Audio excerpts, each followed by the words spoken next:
तो बात है जो प्रवचन में जो विषय दिया गया है, द पावर ऑफ कोलैबोरेशन।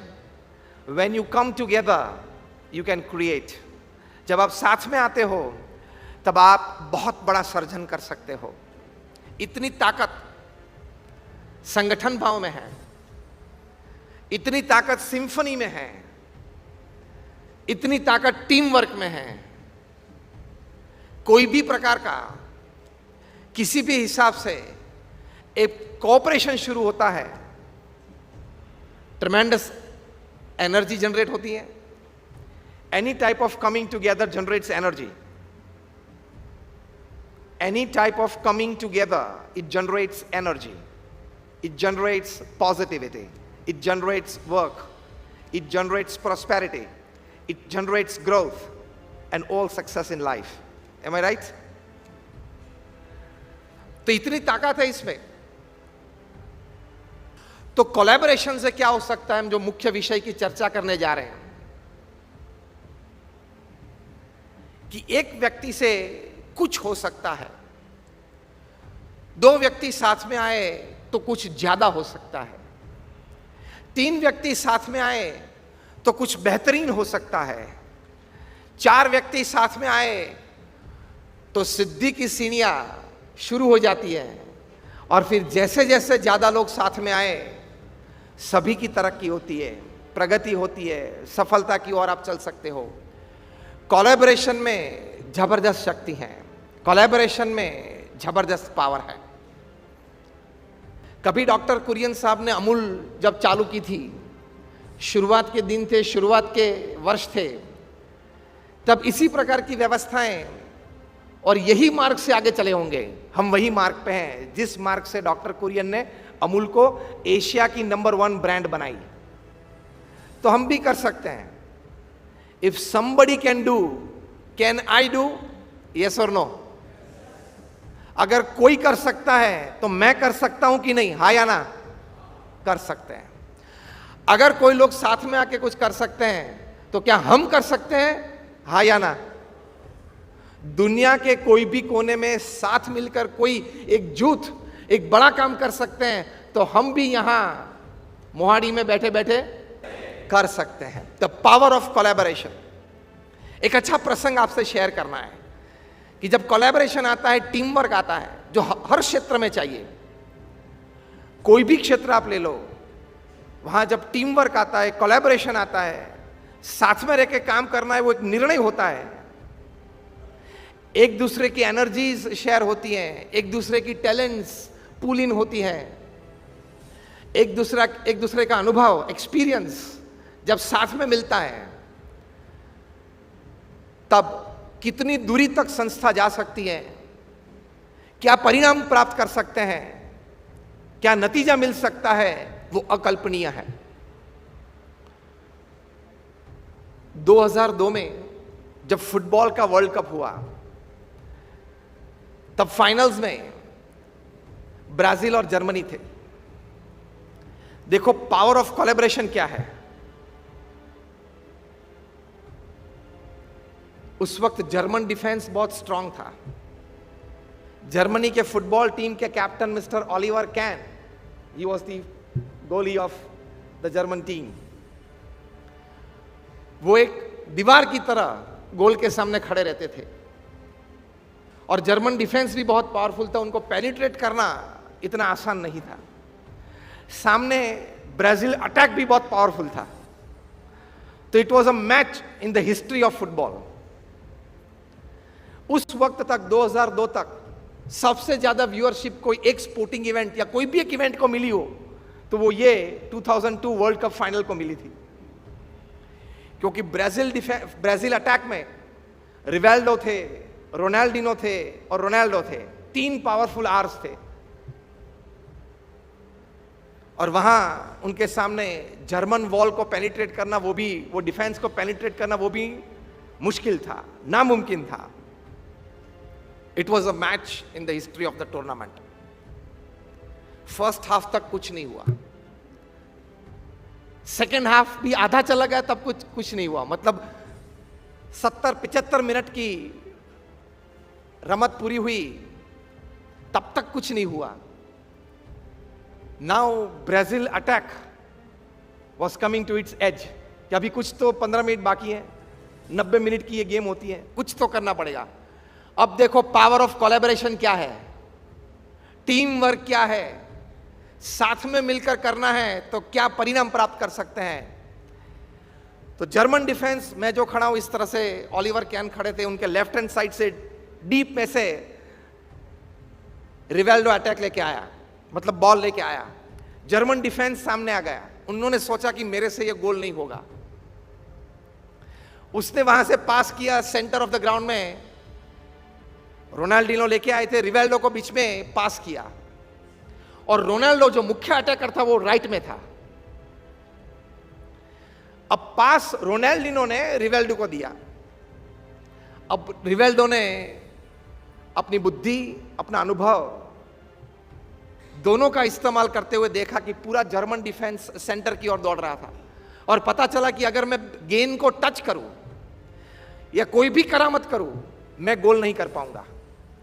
उन्होंने प्रेजेंस ऑफ माइंड, उन्होंने स्पॉट डिसीजन लिया और डमी किक बनाई, मतलब किक मारी लेकिन किक बॉल के ऊपर से घुमा दी, बॉल को टच नहीं किया। बॉल के ऊपर से घुमाई तो पूरा जर्मन डिफेंस जो बहुत क्लोज था वो घूम गया, क्योंकि शायद बॉल फेस पे ना जाए इसलिए घूम जाते, फ्री किक में घूम गए, मतलब उनकी आंखें गेंद पर नहीं रही, और बॉल सीधा राइट को रोनाल्डो के पास पहुंच गया, और करीबन 100 फीट के डिस्टेंस से रोनाल्डो ने शूट किया और गेंद सीधी गोल पोस्ट में आई। बिफोर जर्मन डिफेंस या ओलिवर कैन को कुछ पता चले, उसके पहले गोल हो चुका था। The power of collaboration, the power of getting united to work. लेकिन ये दोनों पावर कहां से आते हैं? जब आप एक टीम प्लेयर बनते हो, व्यक्तिगत इच्छा कम कर देते हो, व्यक्तिगत तमन्नाएं को दबा देते हो और टीम की सोचते हो, सभी की सोचते हो, तभी ये संभव है, वरना ये संभव नहीं है। तो कहने की बात यह है कि साथ में आते हैं तो काम होता है। पावर ऑफ कोलैबोरेशन क्या है? साथ में आते हो तो काम होता है, परिणाम प्राप्त होता है, सिद्धियां मिलती हैं, इसकी ये ताकत है। बहुत बड़े मैनेजमेंट गुरु है स्टीफन कवी, उन्होंने एक बहुत अच्छा पुस्तक लिखा है, 7 habits of highly effective people. तो इन्होंने लिखा है, स्टीफन कवी वहां हार्वर्ड के एलमनाई थे, उन्होंने सोचा कि सक्सेस के लिए, सिद्धि के लिए कोई कॉमन फॉर्मूला तो बननी चाहिए, एक स्टैंडर्ड फॉर्मूला तो कुछ होनी चाहिए, और होगी भी सही, मैं उसको ढूंढ निकालता हूं। 3000 से ज्यादा सफल व्यक्तियों को वे मिले। सफल सिर्फ अपने कार्य क्षेत्र में नहीं, सफल सिर्फ अपने सामाजिक क्षेत्र में नहीं, लेकिन पिता के रूप में या माता के रूप में सफल, भाई या बहन के रूप में भी सफल, अपने कार्य क्षेत्र में, अपने व्यापार में, अपने सामाजिक क्षेत्र में भी सफल, सभी क्षेत्र में सफल ऐसे 3000 व्यक्ति को मिले। उनके साथ वार्तालाप किया, कुछ प्रश्न उनको पूछे, उनके पास से कुछ उत्तर प्राप्त किए, उनकी जीवन यात्रा अच्छी तरह से पहचानी, जीवन यात्रा की जांच की, और इन सभी को लेके ये पुस्तक लिखा, 7 habits of highly effective people. मतलब अति सफल व्यक्ति, उनकी जीवन की ये 7 आदतें जो उन्होंने कॉमन सभी में देखी। ये माना जाता है कि ये पुस्तक मैनेजमेंट क्षेत्र में सबसे, आज तक लिखा गया था 80 की साल में, लेकिन आज तक सबसे ज्यादा अगर कॉपी बिकी हैं तो इस पुस्तक की। उसमें 7 आदतें, मैं डीप में नहीं जाता हूं, जो आज का विषय है, पावर ऑफ कोलैबोरेशन, उसमें जो 6th हैबिट है वो ठीक तरह से मैच होती है। उन्होंने बोला कि एक अच्छा नया शब्द उन्होंने कॉइन किया है, और वो है सिनर्जी। हम एनर्जी बोलते हैं, मतलब शक्ति, एनर्जी नहीं, सिनर्जी मतलब क्या? अब सुनना, सिनर्जी मतलब दो या दो से ज्यादा व्यक्ति जब साथ में आते हैं, साथ में काम करने का निर्णय लेते हैं, साथ में कुछ काम करना शुरू करते हैं। मतभेद भी होते हैं, कभी थोड़े मनभेद भी होते हैं, फिर भी यही तय करके बैठते हैं साथ में तो रहना ही है, साथ में ही काम करना है, कॉमन मिनिमम प्रोग्राम पे आ जाते हैं और वो काम करते हैं। वो काम जब सफल होता है, वो सफल काम में से जो आनंद मिलता है, वो आनंद के बाद और भी दूसरा काम साथ में मिलकर करे, वो एक एनर्जी मिलती है, उसको सिनर्जी बोलते हैं। पावर ऑफ कोलैबोरेशन, कि साथ में रहे, साथ में काम किया, सफलता मिली तो दूसरा प्रोजेक्ट भी साथ में करना है, साथ में करेंगे और दूसरी सफलता प्राप्त करेंगे। ये जो इच्छा हुई, इच्छा के बाद जो एनर्जी मिली, उस एनर्जी को सिनर्जी बोलते हैं। स्टीफन कवी इस पुस्तक में लिखते हैं कि सिनर्जी से उन्होंने शब्द प्रयोग किया है कि you can attain unimaginable Heights. अकल्पनीय सिद्धि आप हासिल कर सकते हैं, क्योंकि सभी की एकेडमिक्स, सभी की टैलेंट्स, सभी के एक्सपीरियंसेस, सभी के नो हाउस, सभी के प्लेटफॉर्म्स, सभी के बैक सपोर्ट सिस्टम्स सब पुल इन होती हैं और वो एक वास्ट पूल बनता है। तो ये कोलैबोरेशन से इतना बड़ा काम होता है। तो ये 3000 सफल व्यक्तियों ने स्टीफन कॉवी को यह बताया कि हमारी सिद्धि का रहस्य है हम कहीं लोगों को साथ में लेकर चल सके। सिद्धि का रहस्य क्या बताया? कि कहीं लोगों को हम साथ में लेकर चल सके। अकेले आप टैलेंटेड हो, आप कुछ कार्य कर सकते हो, साथ में आए तो बड़ा कार्य कर सकते हो। अंग्रेजी में एक बहुत अच्छी कहावत इसके लिए है, individual talents can win matches but only efficient team work can win tournaments. एक दो व्यक्ति अच्छी तरह से परफॉर्मेंस दे दे तो कभी आप मैच जीत सकते हो, लेकिन टूर्नामेंट अगर जीतनी है, मतलब 5-7 गेम जीत के फिर टूर्नामेंट जीतनी है, विनिंग कप अपने हाथ में पकड़ना है, तो टीम वर्क चाहिए। ये कोऑपरेटिव सेक्टर जहां आप काम कर रहे हो, वो टीम वर्क और कोलैबोरेशन से चलता है। इंडिविजुअल टैलेंट कितनी भी हो, अब ये सुन लेना ठीक से, इंडिविजुअल एकेडमिक्स कितना भी हो, मैंने बोला छोटी सी सफलता प्राप्त कर सकते हैं, अपना जीवन गुजारा कर सकते हैं, लेकिन बड़ा इतना काम करना है इस समाज में, तो इंडिविजुअल टैलेंट्स को साथ आना पड़ता है। इंडिविजुअल टैलेंट्स कितनी भी अच्छी हो, लेकिन अगर ठीक तरह से गेम प्लान और मैच प्लान या वर्क प्लान अगर अच्छी तरह से सोची नहीं, तो आप कितने भी टैलेंटेड प्लेयर्स आपके टीम में हैं, तो भी आप T20 वर्ल्ड कप में पाकिस्तान के सामने 10 विकेट से हार जाते हो। टैलेंट कम नहीं थी, हां, भारत के पास टैलेंट कम नहीं थी। केएल राहुल ले लो, रोहित शर्मा ले लो, विराट कोहली ले लो, one of the most powerful batting lineup in the world. Talent बहुत थी। हम ये नहीं कहते हैं कि टीम वर्क नहीं था, हम ये नहीं कहते कि यूनिटी नहीं थी, हम ये कहना चाहते हैं कि टैलेंट कितनी भी हो, कभी कोई टैलेंट खिल जाती है, काम कर लेती है, तो आप मैच जीत भी लेते हो, लेकिन टूर्नामेंट जीतने के लिए आपको टीम वर्क और कोलैबोरेशन चाहिए, वरना आप टूर्नामेंट नहीं जीत सकते हो, लंबे तक नहीं चल सकते हो। Individually you can be attacked, collectively you have a powerful defence. हाँ या ना?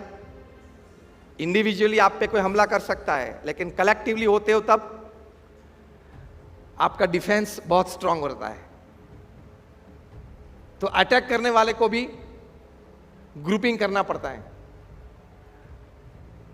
शेर भी अकेला शिकार नहीं कर सकता है, उसको भी 4-5 साथी चाहिए। कोलैबोरेशन से ही काम होता है। देखिए ना वीडियोस डिस्कवरी में, बीबीसी पे, तो ये बात बनती है। 2006 में ऑस्कर, अमेरिका में जो ऑस्कर अवार्ड्स मिलते हैं फिल्म को, उसमें शॉर्ट फिल्म्स की भी एक एंट्री होती है, उनका एक सेक्शन होता है। उसमें 2006 में जिस फिल्म को अवार्ड मिला वो फिल्म 7 मिनट की थी। ये शॉर्ट फिल्म कैटेगरी में मैक्सिमम 10 मिनट अलाउड है। ये 7 मिनट की फिल्म में कोई डबिंग नहीं था, मतलब कोई आवाज नहीं था, मतलब साइलेंट मूवी थी। कोई कैरेक्टर नहीं था, मतलब कोई जीवंत व्यक्ति नहीं था, कोई बड़ा नाम हो एक्टर का वो भी नहीं था, कोई म्यूजिक नहीं था। अब आप सोच सकते हो कि इस प्रकार की फिल्म को ऑस्कर अवार्ड मिल सकता है क्या? फिल्म में म्यूजिक ना हो, कोई लाइव कैरेक्टर ना हो, कोई वार्तालाप ना हो, एक भी डायलॉग ना हो, साइलेंट मूवी हो, तो इसको इस जमाने में क्या अवार्ड मिल सकता है? फिर भी मिला, और वो भी ऑस्कर मिला। वो फिल्म क्या थी? एक जर्मन फिल्म थी। तो ये फिल्म में एक डिस्क थी, इतनी चौड़ी होगी शायद, और 5-6 गुड़ियां एक एक कोने पे खड़ी थी, और वो डिश को सेंटर सपोर्ट था। तो सेंटर सपोर्ट मतलब ग्राउंड से 4-5 फीट ऊपर ये डिस्क, वो बीच में सेंटर सपोर्ट के सहारे वहां खड़ी थी। ऊपर से एक ऑर्नामेंट गिरा,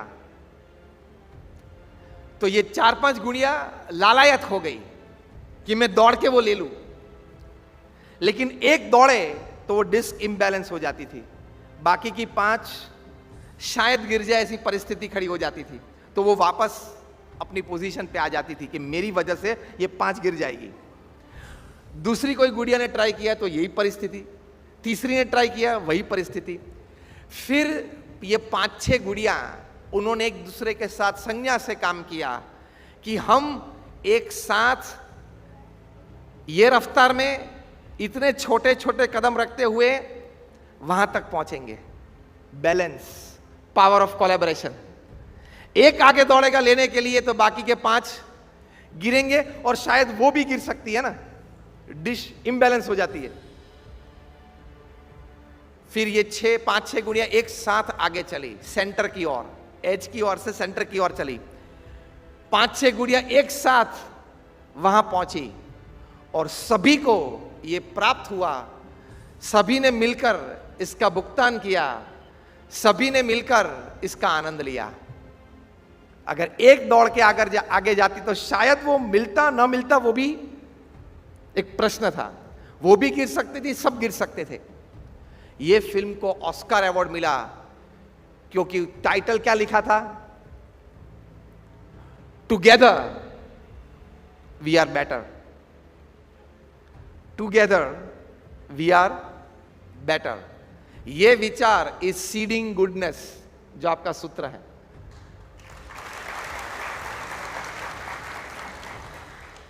गुडनेस का आप जब अपने अंतर में विचार की दृष्टि से, भावना की दृष्टि से उसका बीज बोते हो, सीडिंग गुडनेस। और वो गुडनेस क्या है? अनेक प्रकार की गुडनेस है, लेकिन आप सभी के लिए, सह्याद्री परिवार के लिए प्रथम गुडनेस क्या है? जो ये जर्मन फिल्म का टाइटल था, together we are better. Together we are better, वो प्रथम गुडनेस कोऑपरेटिव सेक्टर में सीडिंग आपके हृदय में आपको करना है। वो सीडिंग गुडनेस सिर्फ पढ़ना नहीं है, लेटर पैड पे सिर्फ उसको वो छपा हुआ इसलिए पढ़ते हैं वो नहीं है। You have to seed goodness in your hearts and minds that together we are better. साथ में हैं तो हम सब समृद्ध हैं। तो मैंने आपको एक फुटबॉल का दृष्टांत दिया, मैंने आपको एक मैनेजमेंट एक्सपर्ट की राय दी, मैंने आपको एक जर्मन फिल्म को ये अवार्ड मिला उसकी बात की। इन तीनों बातों से एक बात स्पष्ट होकर हमारे सामने आती है, और वो है जो अमेरिका के प्रेसिडेंट जॉन एफ कैनेडी ने अपने प्रथम प्रेसिडेंशियल एड्रेस में कहा था, united we stand and divided we fall. United we stand and divided we fall. This is called power of collaboration. हम साथ में रहेंगे तो हम खड़े रह पाएंगे. कहां? तकलीफों के सामने. कहां? अपनी प्रगति की राह पे. और अगर टूट जाएंगे, बिखर जाएंगे, तो सभी को पूरे जीवन तक शायद अफसोस हो सकता है. सभी को आर्थिक क्षेत्र में भी बड़ा घाटा आ सकता है. कई लोग अपनी रोजगारी भी खो सकते हैं. United we stand and divided we fall. लेकिन एक कम नसीबी मैं आपको बताऊं, थोड़ी सी कम नसीबी, और वो क्या है? एक कहावत है, 1 इंडियन इक्वल टू 3 जापानीज. मतलब एक भारतीय है, उसमें इतनी ताकत है, इतनी श्रद्धा है, एक एटीट्यूड है कि वो 3 जापानीज का काम अकेला कर सकता है. ये कहावत को आगे ले जाते हैं, 2 इंडियंस इक्वल टू 1 जापानीज. ये कैसी फॉर्मूला हुई? 1 इंडियन इक्वल टू 3 जापानीज. तो 2 इंडियन मतलब कितना होना चाहिए? लीनियर इक्वेशन से बोले 6 होना चाहिए. ये कहावत बनी है बहुत समझ के, इसलिए मैंने बोला थोड़ी कम नसीबी है. 1 Indian equal to 3 Japanese, but 2 Indians equal to 1 Japanese. मतलब जब 2 हम साथ में आते हैं तब एक दूसरे की टांग खींचते हैं, अपना अभिप्राय छोड़ने के लिए तैयार नहीं होते हैं, अपनी मनमानी करने का प्रयत्न करते हैं, मैं जो कहूं वो सही है उसका आग्रह रखते हैं. I am more educated and more intelligent than you, so you should obey me. मैं आपसे सह्याद्री फार्म में ज्यादा सीनियर हूं, आप मेरे हाथ नीचे काम कर रहे हो, तो आप ठीक है एक बार अपना अभिप्राय बताएं, लेकिन फाइनली तो आपको मेरा ही अभिप्राय स्वीकार करना पड़ेगा.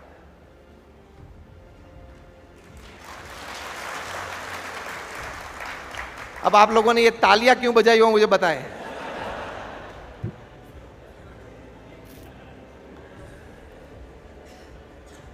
यहां पावर ऑफ कोलैबोरेशन टूटता है, कोलैबोरेशन टूटता है. तो 2 इंडियन मतलब 1 जापानीज, मतलब 2 साथ में आते हैं तो इस प्रकार की जो मैंने अभी वर्णन किया परिस्थिति खड़ी होती है. तो कितना काम कर पाते हैं? सिर्फ 1 जापानीज जितना काम कर पाते हैं. क्योंकि आधा समय किसमें बिकता है? बाजू वाले का, मतलब मेरे साथी का, मेरे साथी कर्मचारी का बुरा दिखाने में, बुरी रिपोर्ट ऊपर भेजने के लिए.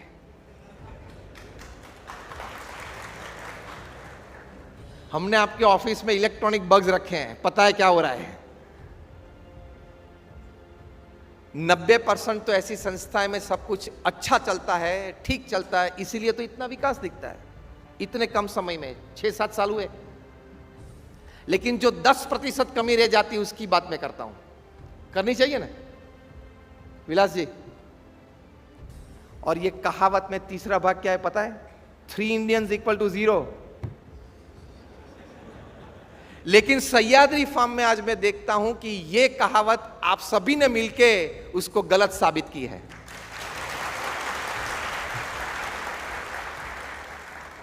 Three Indians is not 0. 3 Indians, when they come together, they can create an institution of this class. हम कर सकते हैं. तो ये सब कहावत पुरानी है. कोई आपको बोले तो बोलना कि कभी हमारे सह्याद्री फार्म में कोई सभा हुई थी, वहां कोई संत आए थे, उन्होंने हमने ये कहावत के बारे में ठीक तरह से समझ करवाई थी. लेकिन ज्यादातर आम समाज में जब लीडरशिप ठीक नहीं होती है तब ये कहावत ठीक बैठ जाती है कि साथ में आते हैं तो फिर झगड़े हो जाते हैं, काम नहीं कर पाते हैं. क्योंकि एटीट्यूड हमारा क्या रहता है? मैं सही हूं, आप गलत हो. समझना किसको है? नहीं, किसको है? आपको. उंगली कहां जाती है? सामने वाले पे. तो कोलैबोरेशन टिकता नहीं है, पावर जनरेट नहीं होता है, सफलताएं नहीं मिलती है. इसका इलाज क्या है? इसकी रेमेडी क्या है? मैंने तो आपको ये प्रश्न, मैंने तो आपको ये व्यवस्था जो कम नसीबी है वो बताई, लेकिन इसका इलाज ये है ओपन माइंडेड रहना। व्यक्ति छोटा हो या बड़ा हो, यहां जूनियर हो या सीनियर हो, लेकिन उसका विचार अगर अच्छा है और प्रगतिशील है तो वो विचार स्वीकार करने की तैयारी हर लेवल पे, हर स्टेटा पे चाहिए। This part of the story जो मैंने अभी पिछली 1 मिनट में कही, वो टॉप मैनेजमेंट को ज्यादा लागू होती है, क्योंकि कई बार पढ़े लिखे लोग, टॉप मैनेजमेंट ये सोचते हैं कि सभी अच्छे विचार हमको ही आते हैं क्योंकि हम एमबीए हैं। ये मान लेते हैं कि मैंने मैनेजमेंट इन बिजनेस एडमिनिस्ट्रेशन किया है, मैंने एमकॉम किया है, मैंने अच्छी एक ग्रेजुएशन डिग्री प्राप्त की, तो अच्छे विचार मुझे ही आते हैं। आप डिग्री के हकदार हो, सभी समृद्ध विचार के हकदार आप नहीं हो। समृद्ध विचार तो किसी को भी आ सकते हैं। और एक अर्थ आपको पावर ऑफ कोलैबोरेशन का बताऊं। पहला अर्थ क्या बताया? संगठन भाव। और एक कोलैबोरेशन का एक बहुत बड़ा उच्च अर्थ है, वो क्या है? एक बहुत अच्छी कहावत है अंग्रेजी में, when nobody in the team wants the credit of the work, you can't imagine to which level that team can work. आपने साथ में मिलकर काम किया और एक बड़ी उपलब्धि आपने प्राप्त की, लेकिन टीम में कोई मेंबर क्रेडिट लेने के लिए तैयार नहीं है कि मेरी वजह से यह हुआ है। जब टीम में यह भावना आएगी, पूरे सह्याद्री परिवार में यह भावना आएगी, थोड़ी थोड़ी है और भी ज्यादा है, लेकिन सर्वोच्च भावना यह आएगी कि मैं एक टीम प्लेयर हूं, मैंने काम किया फिर भी क्रेडिट किसी और को मिले तो भी वो सह्याद्री परिवार का मेरा ही भाई है, मेरी बहन है। ऐसा भाव जब आपके अंतर में प्रकट होगा, ये कोलैबोरेशन बोलते हैं। ये कोलैबोरेशन की एक उच्च भावना मैंने आपको बताई। I don't care who gets the credit, I only care for success of our team. समृद्धि मिली, सफलता मिली, क्रेडिट तो किसी को भी मिले, उसमें आप खुश रहना। यह मत सोचना कि यार काम तो मैंने किया था, बॉस ने उसकी सिफारिश कर दी आगे। यह मत सोचना कि मैंने मजदूरी यहां की थी लेकिन प्रमोशन तो उसको मिल गया। ये थोड़ी एक कठिन बात है जो मैं बोल रहा हूं, वो सहज नहीं है, लेकिन वो भावना आपको कल्टीवेट तो करनी पड़ेगी, तो ही आप कोलैबोरेशन में काम कर पाएंगे। क्योंकि इस प्रकार के प्रसंग बनेंगे, कोई जानबूझ के नहीं करता है लेकिन बनेंगे। स्वाभाविक है कि कभी आपसे कोई जूनियर हो, उसको भी प्रमोशन मिल गया, बन सकता है। कोलैबोरेशन की भावना उस वक्त होगी तो आप खुश रहेंगे। अगर खुश नहीं रह सके तो एटलीस्ट स्थिर तो रह पाएंगे कि चलो ठीक है, मेरे जूनियर को प्रमोशन मिल गया, ठीक है, मेरा परिवार का ही सभ्य है। तो ये पावर ऑफ कोलैबोरेशन है। Whoever gets the credit, I am happy. कि कोई जूनियर को भी अगर अपॉर्चुनिटी मिल गई, सब उनको साथ सहकार देते हैं। कोई नया आया है लेकिन कोई अच्छे विचार से वो आगे बढ़ गया मैनेजमेंट में, तो उसको भी हम सपोर्ट करते हैं, उसके प्रति भी सद्भावना रखते हैं, उसके प्रति भी हम यही भाव से देखते हैं, काम करते हैं कि भगवान की इच्छा होगी कि आज उनको एक अपॉर्चुनिटी मिली। अगर आप रो के बैठेंगे, रोते रोते बैठेंगे तो कुछ नहीं होगा। तो इस प्रकार से यूनाइट होना। तो मैंने आपको कोलैबोरेशन की 2 डेफिनेशन बताई। पहली डेफिनेशन क्या है? साथ में आए, मिले जुले, साथ में काम किया और सफलता प्राप्त की। दूसरी डेफिनेशन क्या है? कि किसी हमारे परिवारजन को आपसे कुछ ज्यादा मिल गया, आप सोचते हो कि मुझे मिलना चाहिए, उसको मिल गया, उस वक्त खुश रहना, स्थिर रहना और संगठन भाव बनाए रखना, वो कोलैबोरेशन है। वो डिफिकल्ट पार्ट है लेकिन वो बड़ा कोलैबोरेशन है, उसमें असली पावर जनरेट होता है। कभी बन सकता है कि पूरी जिंदगी तक आप काम करें तो भी आप नंबर 2 पोजीशन पे अपने कार्य क्षेत्र में रहे, नंबर 1 कभी ना बन पाए। डिपार्टमेंटल हेड्स हैं तो उस डिपार्टमेंटल हेड के नीचे नंबर 2 पोजीशन में शायद आपको 20-25 साल बिताने पड़े। बनता है ऑर्गेनाइजेशंस में, बनता है। उस वक्त अपने आप को स्थिर रखना, संगठन भाव का सोचना, संस्था की सोच रखना, ये बड़ा कोलैबोरेशन है। It's one of the highest levels of collaboration. इसका एक और अर्थ में हमारे गुरु प्रमुख स्वामी महाराज कहते थे, उनके शब्द में आपके पास रखता हूं, इनटू इन्वर्टेड कॉमास, उनको वर्ड टू वर्ड नहीं लेकिन लेटर टू लेटर कोट करता हूं। प्रमुख स्वामी महाराज कहते थे, जहर खा के भी एकता भाव रखना पड़ेगा। क्या कोलैबोरेशन की बात है, किस लेवल की collaboration. If you have to take poison just because to keep unity and collaboration, you will have to take poison. मतलब स्थूल भाव में पॉइजन लेके मरना नहीं है, लेकिन अपमान सहन करना वो एक पॉइजन के बराबर होता है। अपना हक होता है कि अब मेरी बारी है नंबर 1 अपने डिपार्टमेंट में बनने की, मेरा प्रमोशन जारी है, और कोई आ गया, बाहर से आया तो थोड़ा सहन कर सकते हैं, अंदर से पीछे से अगर कोई आ गया तो बड़ी तकलीफ होती है। वो जहर पीना होता है, इट्स लाइक पॉइजन। तो वो सहन करते हुए भी आप संगठन भाव से साथ में रहें तो बड़ा पावर जनरेट होता है।